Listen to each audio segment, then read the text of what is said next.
Bagaimana hukum pelaku bid'ah dalam beribadah kepada Allah? Bid'ahnya tidak semua, namun dikarenakan agamanya yang masih ikut-ikutan, dan sekarang sudah insya Allah benar dengan cara syar'i.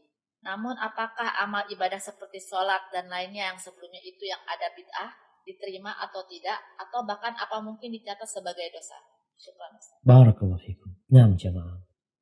Berkaitan dengan bid'ah ini macam-macam. Ada namanya bid'ah asliyah. Bid'ah yang asli. Nggak ada syariatnya, dia bikin-bikin. Benar-benar dia membuat, baik itu pemikiran, baik itu tata cara ibadah, dia bikin.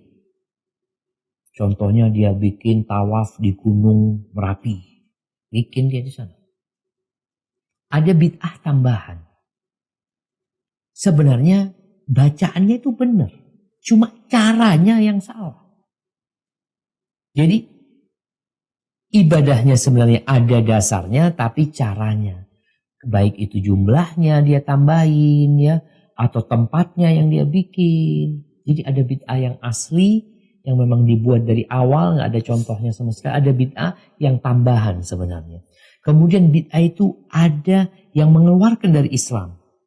Seperti bid'ah yang mengatakan Allah itu bisa menyatu dengan makhluknya. Na'udzubillah min dzalik.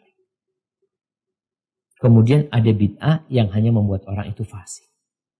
Maka kalau ditanya bagaimana dengan ibadah-ibadah kita yang dulu bercampur dengan bid'ah. Ketika seorang bertobat kepada Allah Subhanahu wa taala, semua dosa dia itu akan berubah jadi kebaikan. Semuanya. Jangan bicara bid'ahnya, kemaksiatan dia.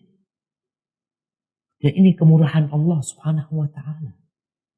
Jadi kalau ada orang bertobat, maka semua dosa-dosa dia itu akan berubah jadi amal kebajikan.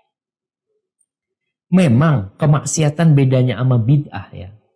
Orang itu kalau membuat sebuah bid'ah, umpamanya dia sholat, dia punya sholat khusus. Sholat ketika matahari terbit umpamanya 17 rakaat. Dia bikin. Pas matahari terbit dia sholat. Biasanya orang yang melakukan bid'ah itu sulit bertobat. Karena dia anggap itu baik. Itu baik. Tapi orang yang berbuat maksiat ada harapan dia tobat. Karena dia tahu salah yang dia kerjakan. Maka ketika orang sudah bertobat kepada Allah SWT yang mungkin dulu ibadah dia tidak sesuai dengan sunnah, maka insya Allah semuanya akan dirubah jadi pahala buat engkau. Asalkan kau benar-benar kembali kepada Allah Azza wa Jalla. Hadza wallahu a'lam bishawab. Mungkin yang bisa Anda sampaikan pada kesempatan kali ini.